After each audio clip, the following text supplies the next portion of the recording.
할렐루야. 우리 옆에 성인사합시다. 사랑합니다. 축복합니다. 예, 말씀의 제목을 읽어봅시다. 시작. 의의 면류관이다. 이 의의 면류관이 뭐냐? 우리는 사실 의가 없습니다. 우리는 의가 없는데 우리가 받을 면류관이 의의 면류관이다. 이게 말이 안 되잖아요. 우리는 의로움이 없는데 어떻게 우리가 의의 면류관을 받느냐? 이거 고민해 봐야 되는 거예요. 하나님 우리에게 의의 면류관을 예비하시고 의의 면류관을 주시는데 이 의의 면류관을 받을 우리가 의로운 삶을 살지 못하는데 어떻게 의의 면류관을 얻느냐? 인간에 따라서 인간은 의로움이 없다. 인간의 모습들은 의로움이 없습니다. 때로는 의롭다는 행위를 한다 하더라도 그 중심 자체가 온전하지 않기 때문에 인간의 행위 자체가 의로울 수는 없다는 거죠. 그럼 뭐가 의롭느냐? 뭐가 의로운가?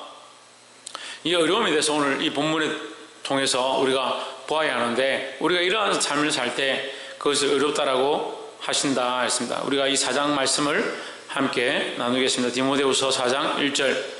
하나님 앞과 살아있는 자와 죽은 자를 심판하실 그리스도 예수 앞에서 그가 나타나실 것과 그의 나라를 두고 엄히 명하노니 했습니다. 하나님 앞과 산 자와 살아있는 자와 죽은 자를 심판하실 그리스도 예수 앞에서, 하나님 앞에서 그리스도 예수께서 심판하는데 누구를 심판하냐? 산 자와 죽은 자를 다 심판한다. 그가 나타나실 것과 그의 나라를 두고 엄히 명하노니 했습니다. 그의 나라, 그의 나타나실 것, 그의 심판 때를 말하죠. 마지막 때에 내가 그 나라가 반드시 임할 것을 두고 그것을 내가 확실히 믿기 때문에 그것을 가지고 내가 너희에게 엄하게 명한다. 그럼 우리는 어떻게 되느냐? 그 명령을 따라야 한다는 거죠. 4장 2절에 뭘 그럼 명하느냐? 너는 말씀을 전파하라 했습니다. 때를 얻든지 못 얻든지 항상 힘쓰라. 뭘? 말씀 전하기를.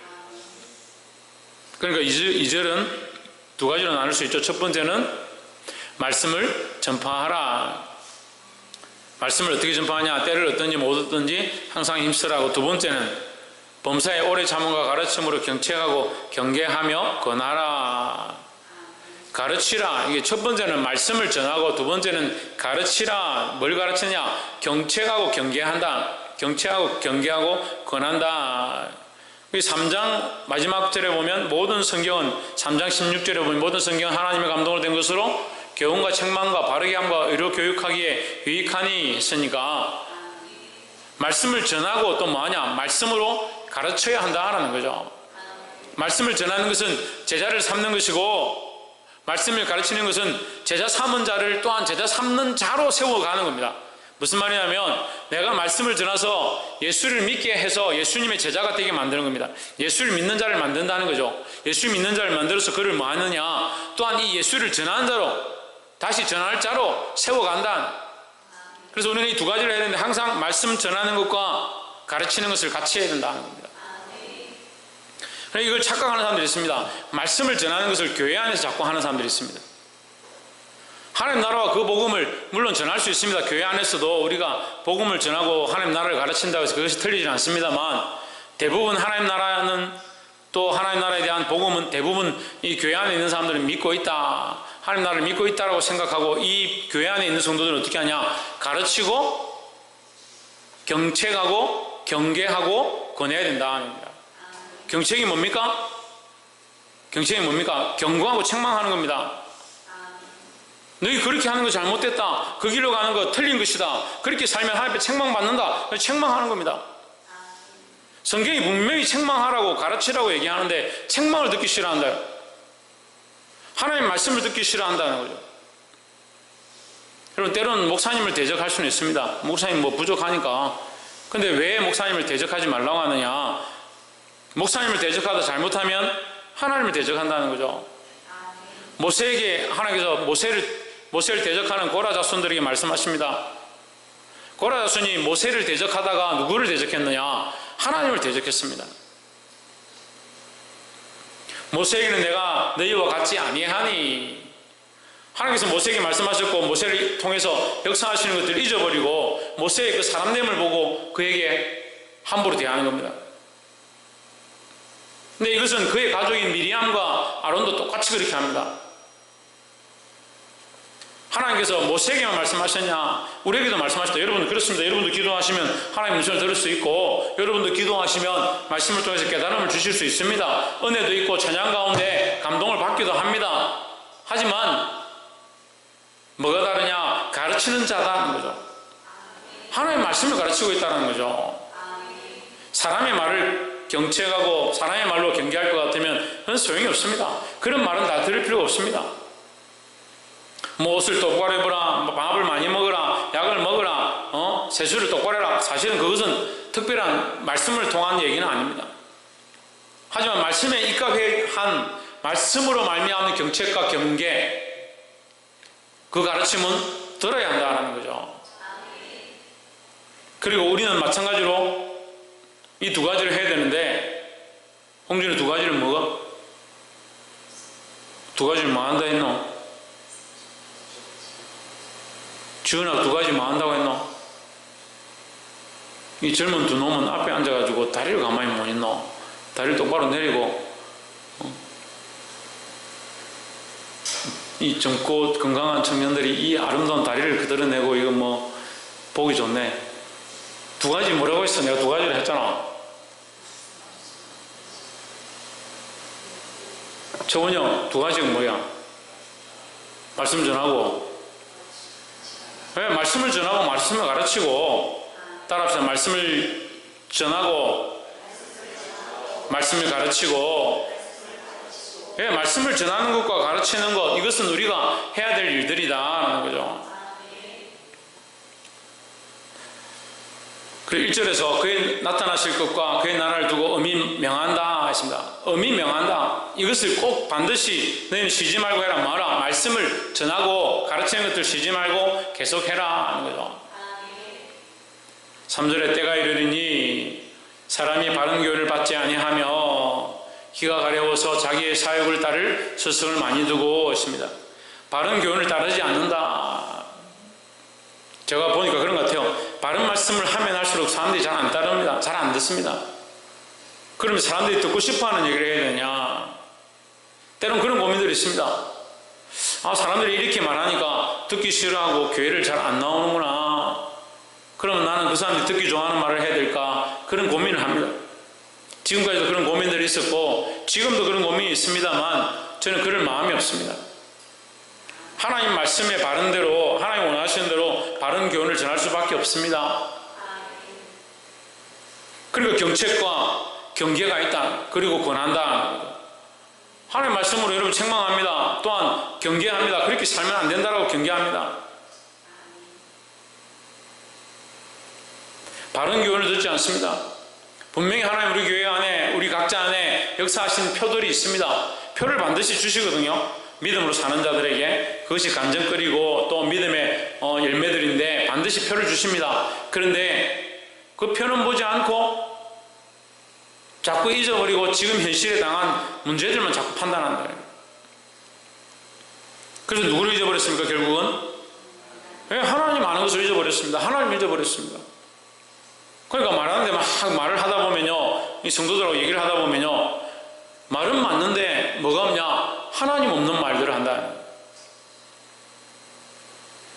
말이 아무리 논리적이고 앞뒤가 맞다 하더라도 하나님 없으면 그게 무슨 말씀이냐는 거죠. 때가 이르니 사람이 바른 교훈을 받지 아니하며, 바른 교훈은 뭐다? 하나님 말씀이다. 하나님 말씀이다.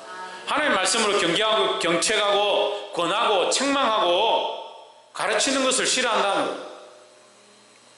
귀가 가려워서, 귀가 가렵다는 말은 자기 귀를 긁어줄 사람, 자기 귀에 필요한 얘기를 해줄 사람을 찾는다.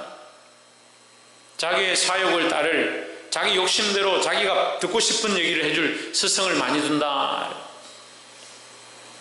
듣고 싶은 얘기를 들을 거면 왜 여기 옵니까? 지금 계속 얘기하잖아요. 듣고 싶은 얘기를 들을 것 같으면 왜 여기 와서 앉아 있습니까? 우리가 하나님께 맞출까요? 하나님 우리에게 맞출까요? 예, 우리가 하나님께 맞춰야 됩니다. 하나님께서 우리를 위하여 그리스도를 보내시고 우리를 위하여 모든 것들을 다 내어주셨습니다. 그런데 지금도 하나님 우리에게 맞추셔야죠 생각하고 있습니다. 죄의 제에 앉아서 죄의 숫덩이 가운데 앉아서 계속 뭐라고 하느냐, 나를 받아주십시오 착각하고, 우리가 그 숫덩이 가운데 그 죄에서 나와야 합니다. 하나님께로 나와야 합니다. 자기 사욕을 따를, 이게 말세의 모양이죠. 자기를 사랑하고 자기를 위하고 자긍하고 교만하고 자기를 위하는 거예요. 자기를 위하는 거예요. 자기를 위하는 스승까지 든다. 스승까지 돈을 주고 자기를 위해서 스승들을 많이 붙든다. 뭐가 없느냐? 뭐가 없습니까? 바른 교훈이 없죠. 바른 교훈이. 바른 교훈을 받지 않으니까 세상에 스승들이 많지만 스승들이 뭐가 없느냐? 바른 교훈을 전하는 스승이 없다는 거죠. 근데 바른 교훈을 이렇게 전하고 가르치는데도 저는 별로 승김을 못 받는 것 같아요. 뭐 승계라고 얘기하고 싶지도 않지만 그런 걸 보면 말씀을 여러분 정말 기쁨으로 잘 안 받는 거예요. 너희를 가르치는 자와 모든 좋은 것을 함께 하라고 말씀하셨습니다. 말씀을 기쁨으로 받아야 합니다. 이런 말씀이 옳다면, 이것이 하나님의 말씀이라면 그 말씀과 함께 하려고, 말씀을 전한 자와 함께 하려고 그를 위하여 기도하고 부족한 종을 위하여 기도하고, 교회 제가 분명히 경책했습니다. 주일을 위해서 예배를 준비하고 기도를 준비하고 찬양을 준비하고 깨어 있어라 했습니다. 딱 한 주 그렇게 하더라고요. 그래 그 책망하고 야단치고 나서 그 다음 주에 하나님 은혜가 막 흘러가, 예배 가운데. 근데 그 다음 주 지금 3주 걸렸습니다. 이제 그 제자리로 다 이제 돌아가겠어요. 몸에 스프링이나 고무줄 달고 있는 것 같아요. 근데 시간만 지나면 그대로 제자리 돌아가려고. 왜 그럴 것 같습니까? 자기 귀가 가려워서 하나님의 말씀을 듣지 아니하고 세상의 소리에 자꾸 귀를 기울인 거예요. 자기가 옳다라고 생각하는 대로 사는 거예요. 하나님, 여러분이 아무리 얼마나 지혜로운지 모르겠는데요, 너무 하나님 없는 신앙과 하나님 없는 관점들이 너무 분명해요. 걱정이에요. 저도 마찬가지입니다. 하지만 저는 두렵습니다. 오늘 아침에도 주의 말씀을 폈는데요, 하나님 얼마나 살아계셔서 분명하신지, 하나님 분명하게 우리에게 일러주시고 있는데, 제가 이 성경을 수십 번도 더 봤지만 이 말씀을 보지 못했다. 오늘 보니까 또 새로운 말씀입니다. 왜 그럴까 그랬습니다. 왜 그럴까? 우리가 정말 이게 부족하구나. 다 안다 하지만 다 알 수가 없구나. 하나님의 모습을, 하나님의 뜻을 다 안다 하지만 정말 다 알 수 없구나. 그렇게 깨달았습니다. 우리는 원래 자기 사역과 자기 생각에 묶여있는 모습들이다. 날마다 정결해져 가고 날마다 더 주님 앞에 가까이 가야 하고 날마다 하나님만 알아가야 된다는 거죠. 그런데 왜 멈춰 있습니까? 아멘 하면서.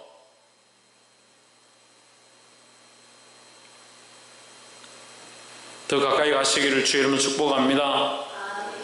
4절에 또 그 길을 진리에서 돌이켜 허탄한 이야기를 따르리라. 그래서 세상 사람들이 지금 다 그렇죠.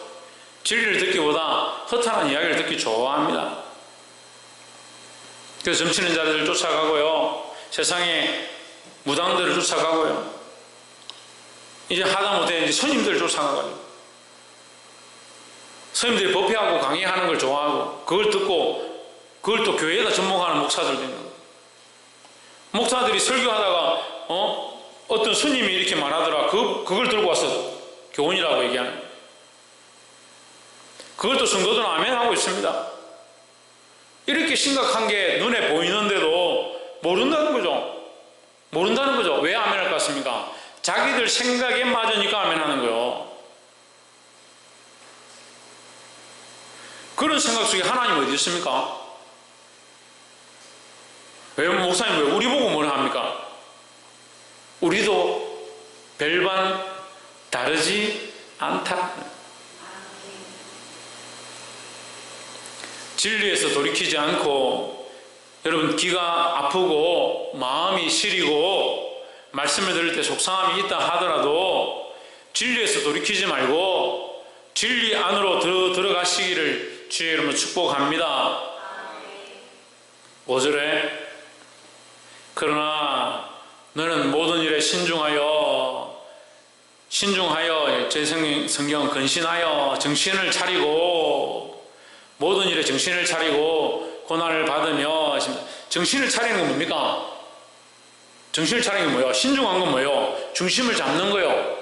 중심을 잡는 거예요.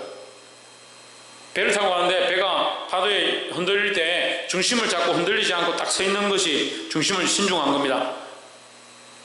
근신하는 게 뭡니까? 정신을 차리는 겁니다. 정신을 차리고 누구를 바라보냐? 정신을 차리면 하나님 바라보는 거예요. 베드로가 정신을 차렸을 땐 예수님 바라보았습니다.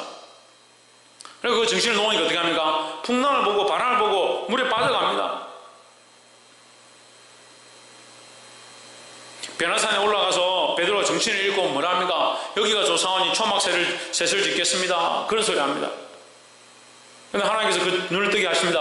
어떻게 합니까? 다 엘리야도 간데없고 모세도 간데없고 오직 구속한 예수님만 보이게 너는 저의 저의 말을 들을지어다. 음성이 나서 말씀해 줍니다. 다른 거 다 필요 없다. 모세도 필요 없고 엘리야도 필요 없고 집 짓는 것도 필요 없고 이 땅에 먹고 사는 게 그게 중요한 것이 아니라 예수 그리스도, 오직 예수 그리스도밖에 없다. 그의 말을 들으라는 거죠. 그게 많은 거다. 예, 그게 신중하고 근신하는 거다 하는 거예요. 모든 일에 정신을 차려서 하나님 바라보시기를 바랍니다. 신중하여 고난을 받으며 전도자의 일을 하며 내 직무를 다하라 하십니다. 근데 우리가 정신을 차리면요, 정신을 차리고 그 다음에 뭐냐? 고난을 받는다. 성경이 참 때로는 우습기도 하고 말씀에 이렇게 앞뒤가 안 맞느냐 이렇게 볼 수 있습니다. 정신을 차렸는데 왜 고난을 받느냐? 여러분 정신을 차리고 믿음 안에 서 보십시오. 하나님 바라봐 보십시오. 하나님을 의지하기 시작해 보십시오. 뭐가 닥치느냐? 고난이 닥치는 거예요. 믿음의 사람이 고난을 받는 것이 당연하다는 거죠. 하나님 바라보면 뭐가 있다? 고난을 받으면 그 하나님 바라보는 자는 고난을 받고 또 뭐하냐? 전도자의 일을 하면 내 직무를 다하라 했습니다. 자, 여러분 잘 보세요. 모든 일에 정신을 차려서 뭐 하느냐? 고난을 받으며 전도자의 일을 하며 내 직무를 다하라. 이 세 가지를 얘기했는데 고난받고 전도자의 일을 하고 직무를 다하라 했는데 전도자의 일과 직무는 뭘 얘기합니까? 고난입니다. 고난. 전도자의 일이 고난이요. 그렇잖아요. 전도의 일을 하고 복음을 전하는 것 자체가 뭐다? 고난의 일이다. 고난의 일. 전도 안 해보십시오. 복음을 안 전해보십시오. 고난 당할 게 뭐 있습니까? 저는 고난을 참 많이 받습니다. 이 말씀을 똑바로 가르치고 경책하고 권면하니까 이걸 듣기 싫어하는 거예요.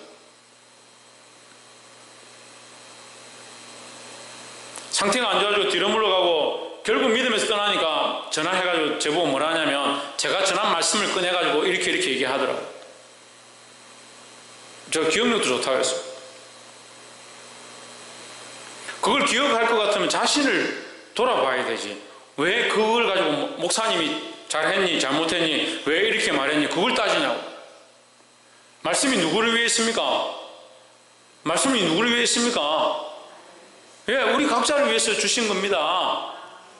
저도 그 말씀을 전했겠죠. 그러면 저도 그 말씀 앞에 서서 저를 돌아보고 그 말씀 앞에 서는 거죠. 여러분도 그 말씀을 들었으면 그 말씀 앞에 서야 되죠. 그래서 정신을 차리면 누구 앞에 있다? 하나님 앞에 있는 거죠. 전하는 자도 하나님 앞에 서고 듣는 자도 하나님 앞에 서는 거지. 어떻게 듣는 자가 전하는 자를 하나님 앞에 섰느냐 안 섰느냐 그걸 어떻게 판단합니까? 전하는 자나 듣는 자나 똑같이 하나님 앞에 서고 전하는 자나 듣는 자나 똑같이 십자가 앞에 있는 거예요. 왜 거기다 세상의 노래를 갖다 붙이냐고요. 그래 귀가 얇은 사람들은요 조금만 이렇게 말하면 그게 어이구 그렇지 그렇지 맞다 그렇게 하면 안 되지. 왜 하나님 없는 얘기를 합니까? 그게 뭐 하지 못하다, 신중하지 못하다. 답답합니다 여러분. 답답합니다 사랑하는 성도 여러분. 주와 복음을 위하여 고난을 받으며, 그럼 전도자는 뭘 하느냐? 복음 전하니까 고난을 당하는 거고, 내 직무를 다하라. 가르치는 직무를 하는 겁니다. 다 가르치는. 지금 전도와 가르치는 거 얘기하죠. 복음 전하는 것과 가르치는 거. 가르치는 직무를 하는 자는 뭐 한다? 고난을 당한다. 그런 고난이 없는데 죽도록 충성하라. 그래야면 생명의 멸망을 내게 주리라. 교사들 임명할 때 제일 많이 쓰는 본문이요. 교사들 책자 나갈 때마다 그 책자에 다이어리에 맨 앞에 있는 말씀이요. 죽도록 충성하라. 고난이 없는데 무슨 죽도록 충성합니까? 그렇잖아요. 호의호식하고 편하게 잘 지내는데 죽도록 충성할 게 뭐 있습니까? 죽을 게 뭐 있습니까? 내 속상한데 그것도 죽이고, 힘든데 그것도 죽이고, 시간이 없는데 그것도 죽이고, 그거 충성하는 거잖아요. 죽도록 충성하는 거잖아요. 죽도록 충성한다 하면서 뭘 하고 있는지 모르겠어요. 전도의 일을 하며 복음을 전하고 내 직무를 다하라. 가르치는 일을 다하라. 그렇게 하면 뭐가 따른다? 고난이 따른다. 고난이 따른다. 아직도 이해가 안 됐어요? 다시 한번 설명할까요? 죽도록 충성하라. 지금 1절부터 계속 그 말씀하는 거예요. 우리가 하나님 앞과 산자와 죽은 자를 심판하실 예수 그리스도 앞에서, 하나님 앞과 예수 그리스도 앞에서 엄히 명하는데, 엄히 경계하는데 너는 정신을 차리고 뭐해라? 이 복음을 전하고, 첫 번째 이 복음을 전하고, 두 번째 뭐합니까? 가르치고. 가르치는데 어떻게 가르치냐? 경책하고 경계하고 권하고. 정신을 차려라. 정신을 좀 차려라. 정신 차리고 뭐하나? 고난을 받으며 전도자의 일을 하며 내 직무를 다하라. 이 똑같은 얘기예요 지금. 정신을 차리고 다시 돌아와서 너희는 정신을 차렸다면 뭐하느냐? 다시 복음을 전하고 다시 이 복음, 이 말씀을 가르쳐라. 그래 하면 너는 뭐가 있다? 고난이 있다. 따라합시다. 그리스도인이 고난받는 것이 당연합니다. 옆에서 한번 봅시다. 그리스도인이 고난당하는 것이 당연한 이치입니다. 그리스도인이 믿음으로 살아서 고난당하는 것이 당연한 이치죠. 근데 자꾸 거꾸로 생각하는 겁니다. 내가 그리스도인인데 왜 이런 고난을 당하냐? 왜 이런 어려움을 당하냐? 억울하다, 힘들다. 그럼 제일 억울하고 제일 힘든 사람, 힘든 분이 누구예요? 예수님이죠. 예수님. 예수님이 뭘 잘못했습니까? 하나님 아들로 우리를 만드신 분인데, 죄가 있다면, 여러분 따지고 와서 죄가 있다면 여러분 만든, 창조해낸 것밖에 없어요. 예수님이 뭔 잘못이 있어서 이 땅에 오셔야 합니까? 하나님이신 그분이 이 땅에 왜 오셔야 합니까? 왜 죽기까지 해야 합니까? 십자가에 피를 흘려야 합니까? 벌거벗김을 당해야 합니까? 침뱉음을 당해야 합니까? 말씀을 너무 쉽게 읽습니다. 여러분, 우리가 여기 줄 세워놓고 한 명씩 제가 침을 뱉는다 합시다. 여기 서가지고. 침 못 뱉게 다 마스크 꼈겠지만, 여기 세워가지고, 자, 한 명씩 나와보세요. 해가지고 제가 침을 뱉어봐요. 어떻게 될 것 같아요? 어떻게 될 것 같아요? 다음 주 되면 아무도 얘기 없어요. 제가 침 뱉으면. 아니, 예수님 얘기를 무슨 옛날 얘기처럼 듣습니까? 예수님이 침뱉음을 당했다니까요. 그것도 그 민족이 가장 싫어했던 로마 병사들에게 침뱉음을 당하고 따기를 맞고요. 채찍에 맞고요. 피를 흘리고요. 그것도 모자라서 여자들 남자들 다 보는 앞에서 벌거벗김을 당해서 완전히 시원하게 하나 걸치지 아니하고 나무에 달렸는데, 그걸 끝난 게 아닙니다. 조롱합니다. 손가락질합니다. 머리에 가시관을 씌웠습니다. 갈대를 손에 쥐어줍니다. 이스라엘 왕이여, 왕노릇 해라. 우리 앞에서 왕노릇 한번 해봐라.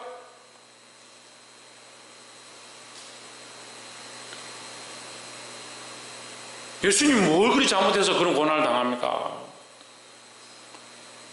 그런데 우리는 뭐 하지도 않고 무슨 그렇게 믿음으로 살지도 아니하고 주를 위해 헌신도 하지 아니하고 고난당할 생각도 하지 않을 뿐더러 조그만 어려움이 닥치면 고난이 시작되려고 시작하면 하나님 왜 이러십니까? 내가 주를 위해 이만큼 했는데 왜 나에게 이런 어려움을 주십니까? 그런 착각 속에 산다는 거예요.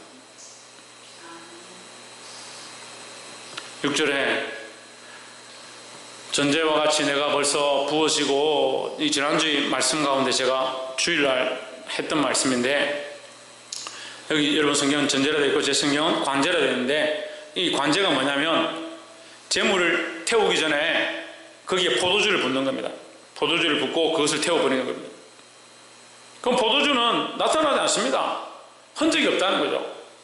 근데 사도 바울 자신의 삶이 이렇게 헌신하고 희생하고 자기 삶을 들여서 교회들을 세우고 했지만 자기는 어떻게 되길 원하냐? 여기 전제와 같이 나는 부어져서 그냥 너희의 그 재물을 더 향기롭게 하고 너희의 삶을 더 부엽게 하는 그냥 그런 존재로 사라지고, 내가 벌써 부어지고 나의 떠날 시각이 가까웠도다, 이런 믿음의 고백을 하는 겁니다. 근데 우리는 반대되는 생각들을 항상 하죠. 영광은 얻으려고 하고 존귀는 얻으려고 하고 칭찬을 받으려고 하고 주와 복음을 위하여 자기를 내어드리는 것은 하지 않습니다. 오늘 디모데후서 말씀 가운데 계속해서 우리에게 말씀하십니다. 그리스도인은 고난당하는 것이 마땅하다.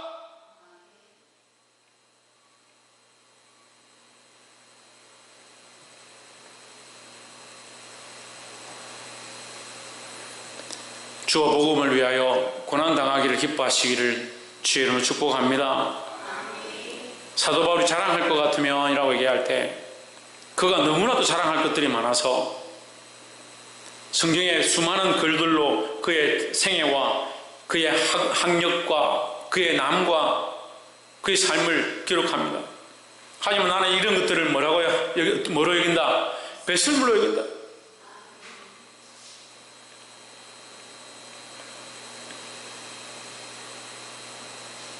그리고 자신의 생애를 이 디모데 교회에게 말하기를, 나는 전제와 같이 너희를 위하여 부어지고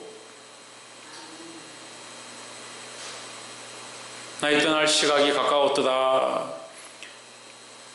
저 여러분 오늘도 말씀드리겠습니다. 저 전에도 몇 번 고백했었는데 어떤 분이 저에게 그걸 묻더라고요. 교회가 왜 목사님 이름으로 되어 있습니까? 이거 묻더라고요. 제 이름으로 되어 있죠. 제가 대표니까.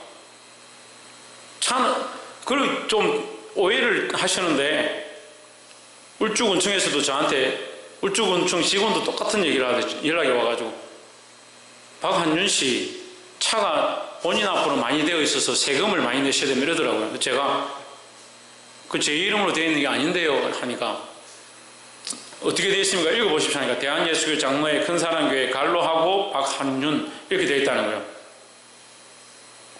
그게 제 차인데 그럼 제가 대한예수 장로회라고 왜 이름을 붙이겠습니까? 대한예수 장로회는 제가 붙인 게 아니라 자동차 등록 사업소에서 법인 차량으로 등록하기 위해서 대한예수 장로회를 썼고, 거기에 대표자를 반드시 인명으로 기록해야 하기 때문에 제가 대표자로 이름이 올라간 것입니다. 그렇게 설명했죠. 그러니까 본인이 다시 알아보겠습니다 하더니 그걸 저한테 그 세금을 다 말소시켜 주더라고요. 그러니까 직원들이 잘 모르는 거죠. 교회도 마찬가지입니다. 여러분, 제가 하나님 앞에 드렸습니다. 드렸다고 했고, 제가 분명히 헌금봉투에서 하나님 앞에 드렸습니다. 교회가 등기를 하잖아요. 그러면 어떻게 등기를 할 거예요? 대한예수 장로회 큰사랑 교회로 등기해야 될 거 아니에요. 등기하는데 대표가 있어야 될 거 아니에요. 대표 그럼 여러분 하실 거면 여러분 하고 싶은 사람 하세요. 대표. 교회는 대한예수 장로회 큰사랑교회 갈로하고 박한윤으로 되어 있습니다. 저는 왜 있느냐? 대표이기 때문에 있습니다. 저에게 권한이냐? 저에게 권한이 없습니다. 여러분 분명히 아십시오. 교회를 매각하거나 이전하거나 처리할 때에 반드시 법인의 5명 이상의 대표자가 직인하고 날인해야 처리할 수 있습니다. 그거 제가 할 수 있는 게 아니에요. 이게 법이 그래요, 법이. 근데 제가 제 이름 올라가 있다고 목사님 이름을 해놨다 그렇게 얘기하는 거예요. 전에도 말씀드렸는데 제가 떠날 때가 되면 저도 이 사도 바울의 고백처럼 저도 아무런 바람 없이 그냥 제 삶을 부어드리고 그냥 조용히 떠날 테니까 여러분 걱정하지 마십시오. 전 그것도 못 믿으면 제가 등기부 등본하고 다 떼가지고 땅내에 드리고 갈 테니까, 아니면 그것도 안 믿겠으면 제가 그 등기부 등본하고 필요한 사람에게 맡길게요. 공정해가 놔둘게요. 그래 해도 원망할 사람들은 계속 원망하겠죠. 교회 개척하고 시작한 첫날부터 지금까지 계속해서 교회 예산을 어떻게 하느냐. 그러니까 그때부터 제가 교회 예산을 그렇게 안 될 것 같은 본인들이 관리하십시오 하고 내드린다 하니까 본인들은 계속 못하겠다 하면서 나중에 되면 재정을 마음대로 했니 안 했니 그런 소리를 하는 거예요.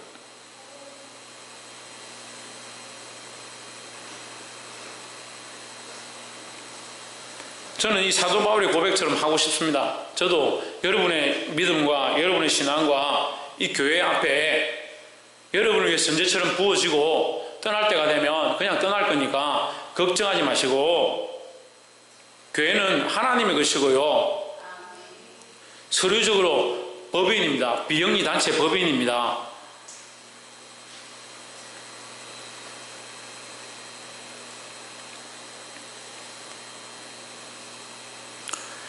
칠 절에 내가 선한 싸움을 싸우고 나의 달려갈 길을 마치고 믿음을 지켰으니 했습니다. 이 말씀은 사도 바울이 로마서 통해서 마지막 그 신앙 고백, 성령께서 나에게 고난이 있다라고 하지만 나는 예루살렘으로 간다, 나의 달려갈 길과 주 예수께 받은 바 이 삶을 감당하려 하면은 내 생명을 조금 더 귀한 것으로 여기지 아니하노라 했던 그 고백의 연장선상에 있습니다. 나는 뭘 하고 있느냐? 선한 싸움을 싸우고 있다. 옆에서 한번 봅시오. 우리가 선한 싸움을 싸우고 있나요? 싸움을 여러분 대충 하는 게 아니죠. 희희닥거리면서 할 게 아니잖아요. 싸움은 목숨을 걸고 싸우는 거죠. 여러분들은 이 선한 싸움을 싸우고 있습니까? 목숨을 내어놓고 주와 하나님 나라와 그 복음을 위해 싸우고 있습니까? 나는 선한 싸움을 싸우고 나의 달려갈 길을 마치고 믿음을 지켰으니 했습니다.